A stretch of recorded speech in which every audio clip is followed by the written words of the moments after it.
Let's start by understanding why the holidays are so difficult if you're nursing a broken heart after your breakup. It's not just the music and all the lights and decorations that amplify your pain. There's actually a psychological phenomenon at play here, and that's called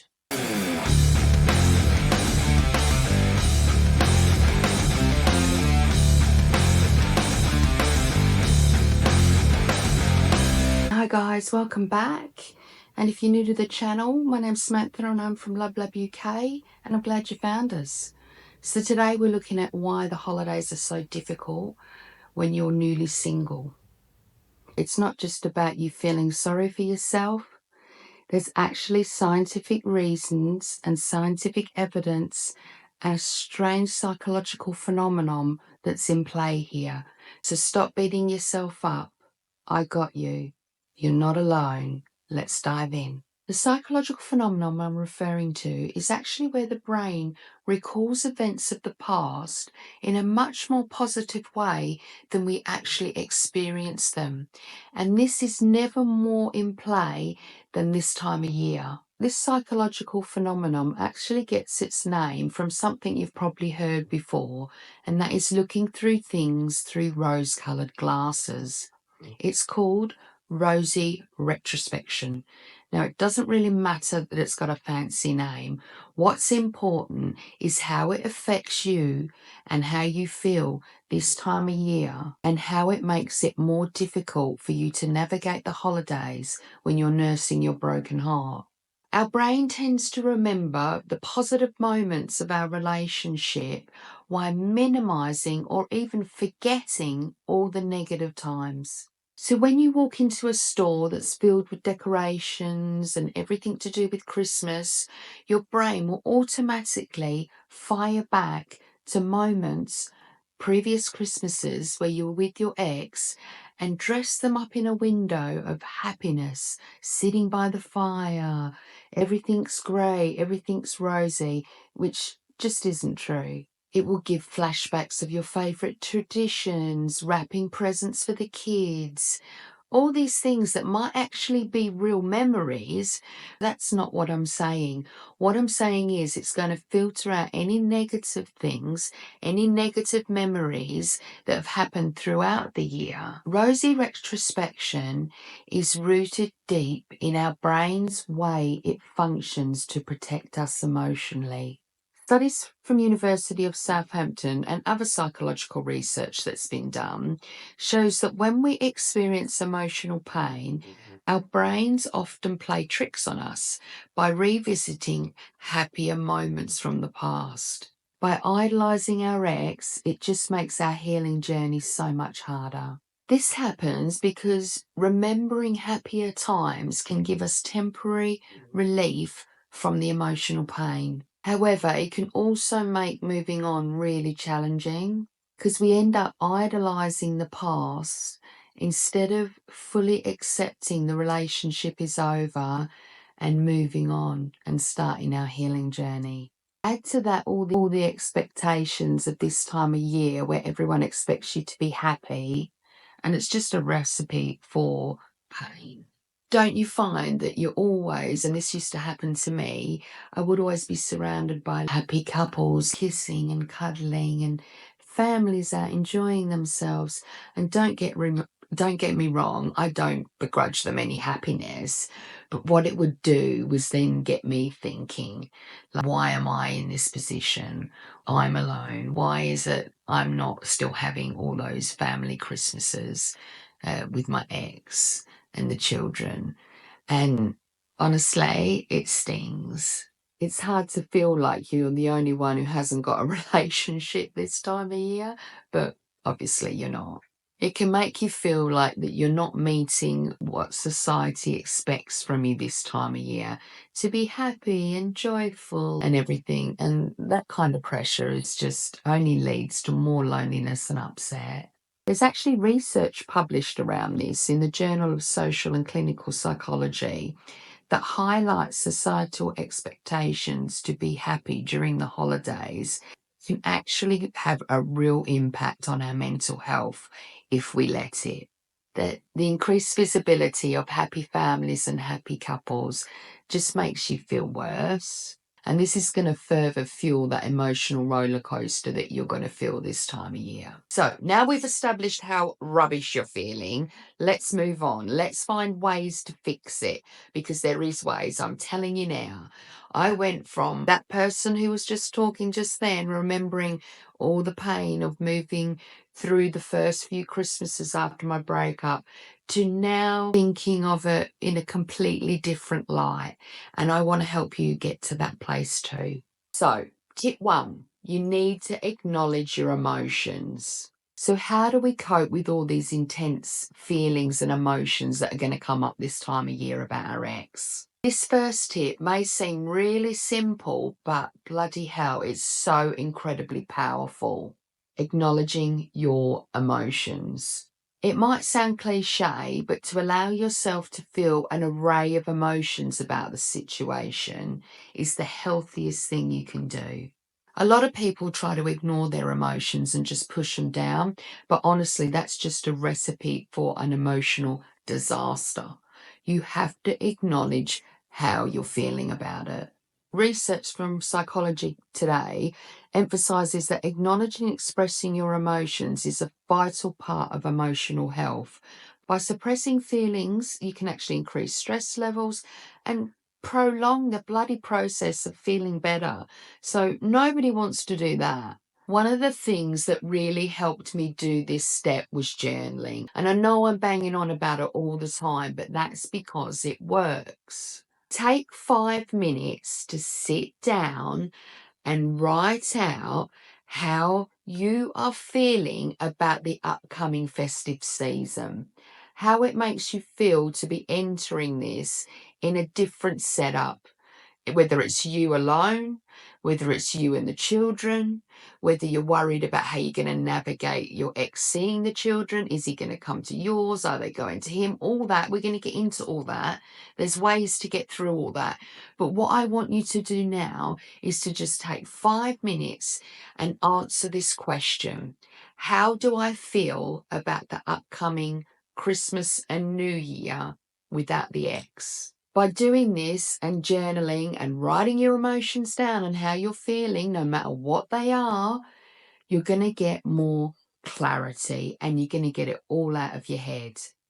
And you're going to stop that sense of rumination, as they call it, where it's just going round and around. Stop that. Journaling is going to stop that. So get it all out. It might feel difficult at first, but honestly, when you just start writing, it is so freeing and you feel such a sense of relief to get it all out your head. Step 2, practice mindfulness. Again, I know this is something I put in a lot of my videos, but that's because it works. Now, I know mindfulness is a bit of a buzzword at the moment and it can mean all number of things, but honestly, it doesn't matter. The fact that it's effective is what I want you to focus on. Mindfulness is going to help us stay present in this moment right now instead of getting caught up in memories of the past or worrying about the future. If you literally just deal with this moment now, minute by minute, hour by hour, day by day, week by week, and keep your focus here, it's going to actually make your healing journey a lot faster and a lot easier and more bearable. So what sort of mindful exercises am I talking about here? I'm glad you asked. Let's do a simple exercise right now. I want you to close your eye. Don't do it yet. Let me explain it. I want you to close your eyes and I want you to take a deep breath in for 4, hold it for 4, and then exhale for 4. And then we're going to repeat that. Breathe in for 4, hold for 4, exhale for 4. Now don't just sit there, do it, because how are you going to know if it bloody works if you don't do it with me? So let's do it together. Close your eyes, breathe in for 4, hold for 4, out for 4. Repeat, in for 4, hold for 4, exhale for 4.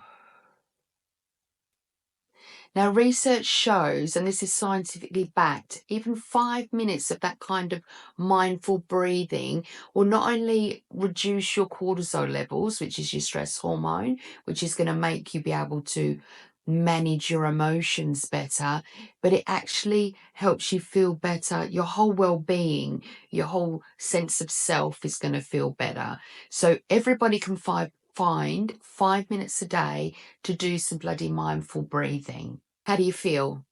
It's amazing that something so simple as breathing, something that's free that you can do, can actually make you feel better. Now, it's just a little tip with this. If you're ever feeling really overwhelmed and really stressed, and you might even be having the onset of what you call a panic attack, or there's lots of other words for it, but you know what I mean. If you get like this breathing is perfect. Honestly, if you're one of those people that do get high anxiety and do get overwhelmed, please trust me on this one. Try it. In fact, when you do, I want you to drop me a comment and say, Sam, you were right, and let me know that it actually made a difference, because this is all scientifically backed evidence. Let's talk about tip number 3, creating some new traditions. Because one of the things I found, that when I was getting all the Christmas stuff out, all the traditions that we used to do as a family for the past 20 years were all there boxed up from last year. And that wasn't good. So that first year, I just kept doing what I'd been doing every other year with the kids. And honestly, it was just, I mean, look, I made sure that the kids had a lovely Christmas, but inside I was dying, absolutely dying, and just struggling to hold it together. So really important to get some new traditions, draw a line in the sand, and move forward with some new traditions, whether it's just for you or you and the kids. By creating some new traditions, it's going to help you reframe the holiday season. So by reframing and starting new traditions, that's going to force you to grow. And this healing journey is all about self-growth, rather than just being stuck in the past and being miserable and thinking about everything you used to do, what life used to look like this time of year. Because I'll give you a tip, it doesn't look like that anymore. So just let it go, and let's start moving forward with some new traditions of your own. You used to make him this beautiful apple pie. Stuff the apple pie. This year, the kids are having bloody trifle. I don't know, whatever it is, but just shake it up. Get some new traditions. Really important to start that this year, and then carry them on. And they belong to you, or you and the kids. They're new. They're yours. And they don't have all those lingering memories of your ex attached to them. Look, another thing with tradition, I just want to add, is that we get stuck in this sort of mental circle of like, well, that's what we used to do, so we've got to keep doing it. Who said? Who said that? That's not true. This year, I want you to consider starting something for yourself, whether it's taking a trip away at Christmas if you're on your own, if you're solo, whether it's making new recipes, changing the time you have dinner, how you put the decorations up. I don't care what it is. What it is isn't important. The fact that it's different to every other Christmas is. Just a little side note, obviously, along the line of traditions and what we do every year, and we sort of do the same thing every year. If there is social gatherings that you're not feeling up to, whether it be work, family, friends, don't do it. If you're going to go to these things because you don't want to upset other people, then you're going to spend 2 weeks getting over it because you are emotionally destroyed because your ex is there with his new bird. Don't do it. Okay, that was a pretty extreme example, but you get what I'm saying. Yes, we have to consider people's feelings, and I would never have not turned up to my mum's on Christmas, but then my mum would understand that I'm in a bad place and wouldn't expect things from me, wouldn't expect me to be like, ooh, yay, party time, because I'm bloody devastated. My relationship's just ended. So just take this as I'm saying it. It's not a literal thing, but I want you to really consider and not feel pressured to attend social gatherings if you are really not feeling it. Just don't put yourself through it. It'll be different next year. You'll be in a different place next year. And anyone who's a true friend will understand. So do you. Tip number 4, seek some support this time of year. Again, that's a tough one. And I know that, believe me, because I don't have a lot of family left. And my ex's family made up a big chunk of my family. And when that all fell apart, let's just say I didn't really feel part of the family anymore. And that's okay. You know, he's got a new person in his life and there has to be space for her. So, but anyway, I digress. It's important to get people around you. And if you literally are on your own because the only family you had was your ex's family and you don't have any family, what about volunteering somewhere to help feed families? Or there's always places that need help this time of year, and it will keep you busy. And it'll also allow you to give back. So when we're focusing on giving back, giving more, we tend to focus less on the pain that we're feeling. Just a thought. And it definitely will help you.